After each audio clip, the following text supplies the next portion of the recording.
Bonjour à tous, c'est Nico, bienvenue sur la chaîne. Ici, je vais vous présenter la Subaru BRZ de chez AutoArt, donc à l'échelle 1/18e, qui est dans sa livrée bleue, comme vous pouvez le voir, qui est également disponible en blanche et en noir, toujours chez AutoArt. Vous pouvez aussi la retrouver en bleu nuit et en jaune chez le fabricant Kyosho, donc qui sera en résine en revanche, pas d'ouvrant.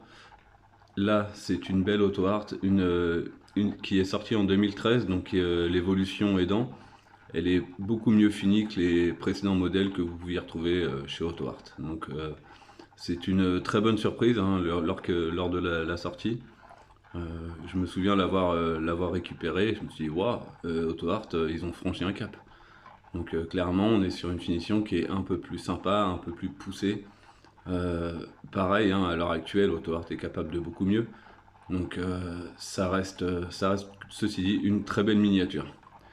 Vous pouvez également la retrouver sur le marché de l'occasion, parce qu'en neuve elle n'est plus disponible. Vous pouvez la retrouver sur les groupes Facebook, Le Bon Coin, eBay. Alors attention, j'ai fait ma petite recherche personnelle cette semaine.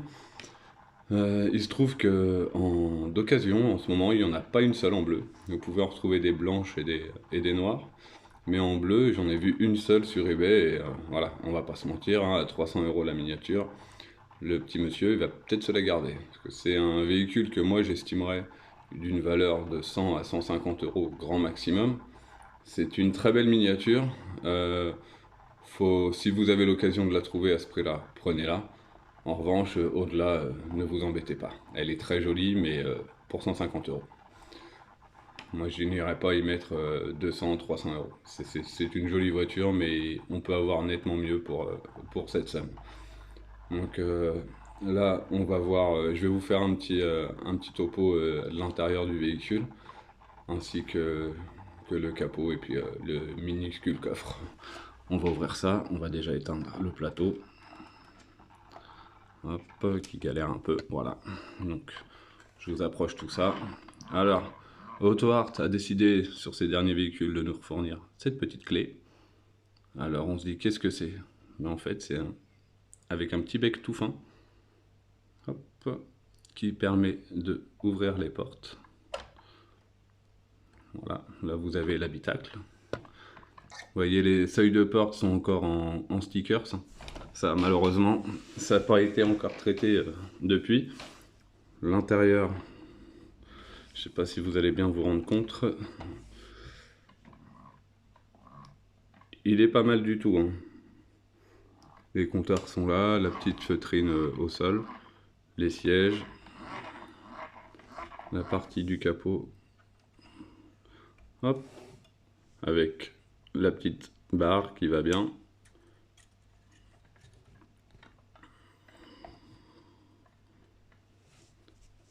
Donc là, vous pouvez voir la petite motorisation qui va bien. Donc c'est un 2 litres atmosphérique, hein, typiquement en moteur à plat, comme Subaru sait les faire.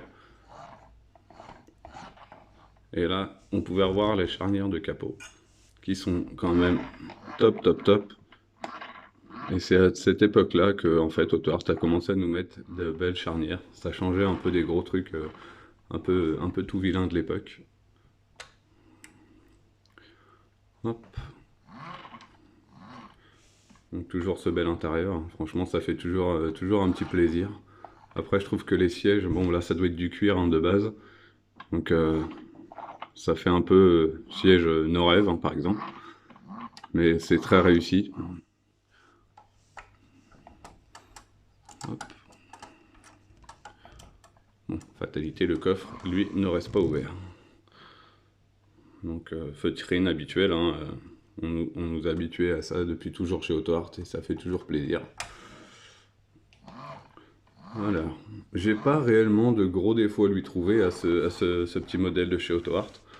Honnêtement, y a pas de faute de goût, y a pas d'erreur flagrante. Après, il faudra peut-être avoir un BRZ à la maison pour se rendre compte de la chose. Mais en tout cas, en miniature, il rend très très bien. Et honnêtement, à part un propriétaire de BRZ à l'échelle 1.1, qui pourrait lui trouver des défauts par rapport à l'original, nous, en tant que collectionneurs de miniatures, Il n'y a rien de spécialement choquant. Il n'y a rien qui me choque. C'est un véhicule que j'ai vu à plusieurs reprises IRL, mais j'ai rien à lui reprocher à celui-ci. Franchement, c'est une très très belle miniature. Donc, je vous dis pas de vous jeter dessus, mais ça reste une très belle miniature.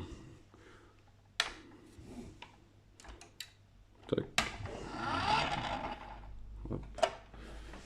Et mon conseil du jour, si je peux vous en donner un, c'est que quand vous achetez une miniature, sur le marché de l'occasion par exemple, et que le vendeur vous certifie qu'il y a une boîte, alors c'est aucune intention malsaine dans ce que je vais vous dire, c'est que bien souvent les collectionneurs ont plusieurs voitures qui sont exposées, comme pour beaucoup, dans une vitrine, et les boîtes, elles, sont stockées dans des cartons, dans des débarras, des KGB, ou dans des garages, comme vous voulez. Moi, si je peux me permettre un petit conseil lors de l'achat, donc avoir des photos de la miniature, c'est très bien, mais je vous conseille également de demander des photos de la boîte. Alors, ici, c'est une boîte assez bateau, hein, de chez Auto Art, hein, classique. Ensuite, vous pouvez voir que effectivement, c'est bien la boîte ici qui est notée de la Subaru BRZ. En revanche, ce que je peux vous conseiller, c'est de bien demander à ce qu'ici, ça soit vérifié. Donc vous avez la référence de la miniature qui se trouvera juste là, donc 78 691. Ensuite le modèle, donc Subaru BRZ, la couleur, très important, la couleur. Vous voyez, chez moi par exemple, j'ai la BRZ, je l'ai en bleu et je l'ai en blanche. Et à chaque fois que je range mes miniatures, ma femme ne comprend pas pourquoi, je cherche la bonne boîte, exactement la bonne boîte. C'est juste que si demain il m'arrive une folie de vouloir vendre toutes mes voitures, et bien au moins elles seront rangées dans chaque boîte respective. Et ça, c'est mine de rien, c'est important. Pour les personnes qui veulent acheter de l'occasion, je vous conseille quand même de demander au propriétaire une photo du code barre avec la référence de la miniature. Voilà, ce sera tout pour aujourd'hui. Je vous dis à vendredi prochain pour une nouvelle vidéo. À bientôt, ciao ciao.